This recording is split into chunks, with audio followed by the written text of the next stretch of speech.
Bismillahirrahmanirrahim. Assalamualaikum warahmatullahi wabarakatuh. Selamat pagi anak-anakku sekalian. Bersyukur atas kehadirat Tuhan yang Maha Kuasa yang telah memberikan kesempatan kepada kita sehingga kita masih bertemu atau berjumpa di pertemuan ke-7 ini. Anak-anakku sekalian, syukur alhamdulillah kita sudah masuk di pertemuan ke-7, masih membahas tentang budidaya ikan hias. Oke, anak-anakku kelas 9, insya Allah kita akan mengadakan ulangan tengah semester, ya, PTS penilaian tengah semester. Insya Allah dilaksanakan di tanggal 15 bulan ini. Dan untuk prakarya itu kisi-kisinya dalam hal ini nanti PTS-nya itu dalam bentuk praktek, ya, dalam bentuk praktek.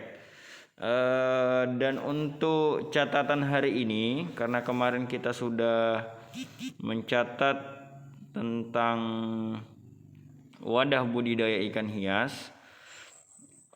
Oke, sekarang kita masuk di persiapan, ya ini, persiapan wadah budidaya ikan hias. Ya, jadi ini. Nah, jadi yang dipelajari hari ini yang dicatat adalah C, persiapan wadah budidaya ikan hias. Setelah itu langsung ke nomor 1, ya. Nomor 1, pembuatan wadah budidaya akuarium ikan hias, ya. Pembuatan wadah budidaya akuarium ikan hias. Setelah itu langsung ke bagian A. Langsung di bagian A, yaitu perencanaan. Ya, perencanaan. 1, menentukan jenis wadah budidaya ikan hias. Jadi menentukan jenis wadah budidaya ikan hias. Jadi di sini kita menentukan bahwa ikan hias apa yang kita ingin pelihara atau dibudidayakan. Artinya ketika dia ikan hiasnya dalam bentuk misalnya ikan koki, contohnya dalam bentuk misalnya ikan koki, nila, gurami, atau misalnya ikan badut, nah itu wadah yang diperlukan paling kecil wadah yang diperlukan adalah 40 kali 20, ya, artinya panjang dari segi wadahnya itu akuariumnya panjangnya 40 cm dan lebar dari kaca atau akuariumnya itu 20 cm. Namun itu ukuran yang paling kecil. Itu ukuran paling kecil. Artinya semakin banyak ikan yang kita pelihara dalam bentuk jenis satu akuarium, ya, semakin besar wadah yang harus kita semakin besar wadah yang kita buat, ya, karena menentukan perkembangan ikan di akuarium tersebut. 1, ketika misalnya dalam bentuk ikan cupang, kalau ikan cupang itu sekitar dia bentuk segi 4, ya, segi 4. Misalnya kalau 20 kali 20, jadi panjang 20, lebar 20, karena jenis ikan cupang adalah jenis ikan yang termasuk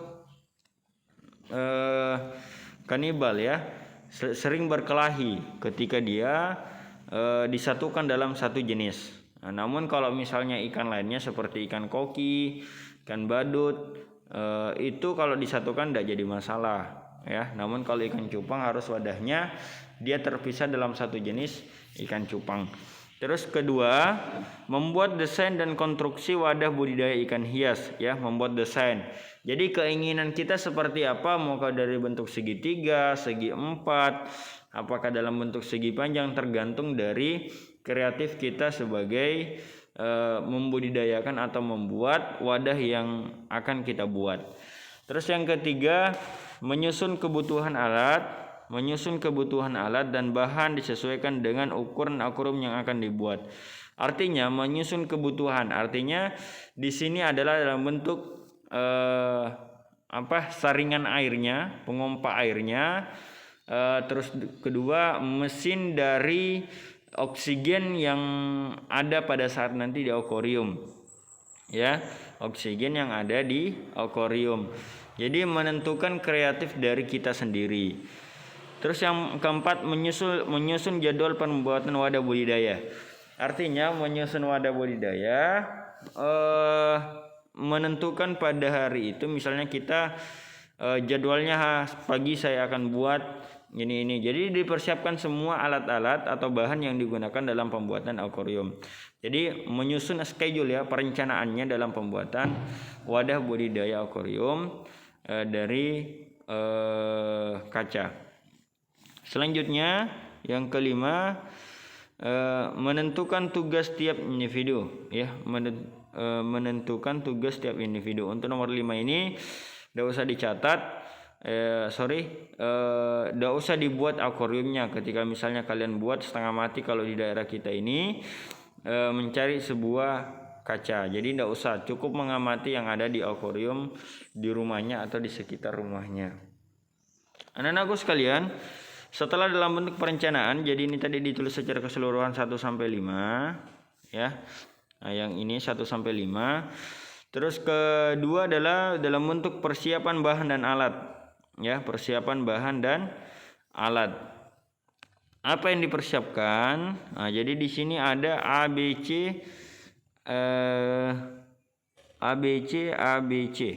Ya, dalam artian bahan yang digunakan sebagai berikut, ya, bahan yang digunakan sebagai berikut. 1, bahan wadah pembuatan akuarium yaitu A, ya, potongan kaca, ya, di bagian A itu adalah potongan kaca. Jadi ini tulis, ya, ini dalam bentuk bahan dan ini alat, ya. Oke. Jadi yang pertama adalah bahannya adalah kaca karena kita mau buat akuarium. Terus yang kedua adalah lem Kilicori, ya, artinya lem kaca, mereknya Kilicori, ya. Jadi hanya 3. Terus yang ke C-nya adalah latban, ya, latban. Jadi ketika kita sudah membuat akuarium atau cara-cara membuat akuarium, ketika kalian mau buat akuarium, banyak sekali link-link di YouTube untuk pembuatan akuarium.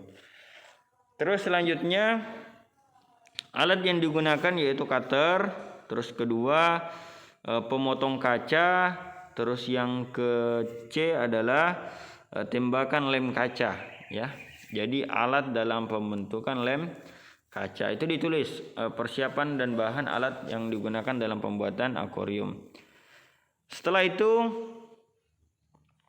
nah, ini prosesnya, ya, proses pembuatan akuarium, ya, proses pembuatan akuarium.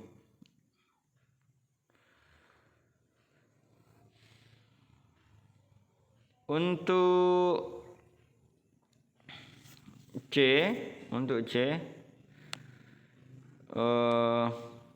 C-nya itu langsung ke ini, tidak usah ditulis dalam bentuk cara-caranya, ya.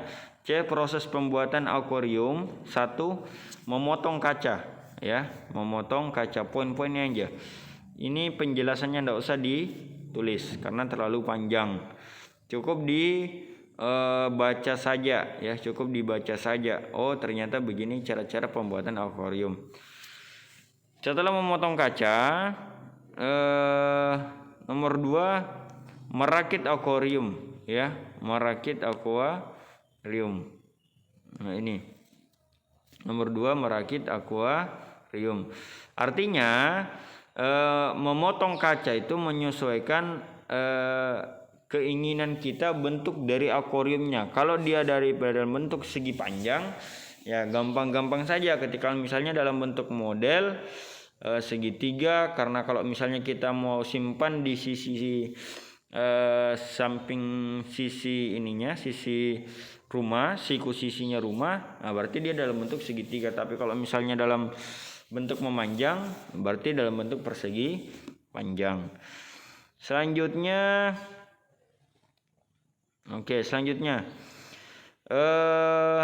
dua, ya, nomor 2, persiapan wadah budidaya, ya, persiapan budidaya. 1, pencucian wadah. Jadi ini ya, pencucian wadah. Setelah kita buat akuariumnya, setelah buat kita akuarium dalam berkaca, diamkan sebanyak 3 hari atau 2 hari. Ya, setelah itu uji coba, kasih full air yang ada di kaca akuariumnya. Ketika misalnya sudah tidak ada bocor, nah baru pada saat ini kita lakukan persiapan wadah budidaya. Yang kedua, pencucian wadah. Jadi yang ditulis poin-poinnya aja. Pencucian wadah, pengeringan wadah, ya, pengeringan wadah. Terus pengisian air. Terus instalasi AirC, ya. Terus itu sampai situ aja. Jadi yang ditulis sampai di sini aja. Ya, artinya tidak usah ditulis dalam bentuk penjelasannya dari setiap poinnya. Ya, cukup poin-poinnya aja. A sampai D. Jadi anak-anakku sekalian, untuk hari ini aja dalam materi hari ini. Nanti kapan dalam bentuk prakteknya, atau nanti mengumpulkan, ya, untuk PTS-nya mengumpulkan ikan hiasnya selama ini yang kalian buat, yang kalian pelihara, lebih bagusnya ikan cupang, ya. Kalau ikan cupang itu wadah yang digunakan tidak terlalu besar. Terus kedua, tidak terlalu memerlukan oksigen, ya anak-anakku sekalian. Adalah untuk tugas PTS-nya nanti adalah mengumpulkan ikan cupang ke sekolah, ya, karena itu dalam bentuk budidaya. Oke, dan terima kasih dalam kesempatan ini. Semoga kita selalu diberikan kesehatan kepada Tuhan Yang Maha Kuasa, sehingga kita akan berjumpa insyaallah di hari Senin. Dan saya ingatkan kepada kelas 92 sampai 94, kami para wali kelas sudah mengunjungi beberapa rumah. Dalam hal ini mengingatkan tugas yang masih belum dituntaskan, segera dituntaskan, karena itu dalam bentuk penilaian kita dan penginputan nilai dalam bentuk ijazahnya. Kapan tidak selesai atau tidak memenuhi syarat 75% dan kalian sudah menandatangani surat perjanjian atau pernyataan apabila di kemudian hari kalian termasuk tidak lulus, maka sudah ada pegangan kita bahwa kalian sudah menyetujui atas kesepakatan yang dibuat oleh sekolah.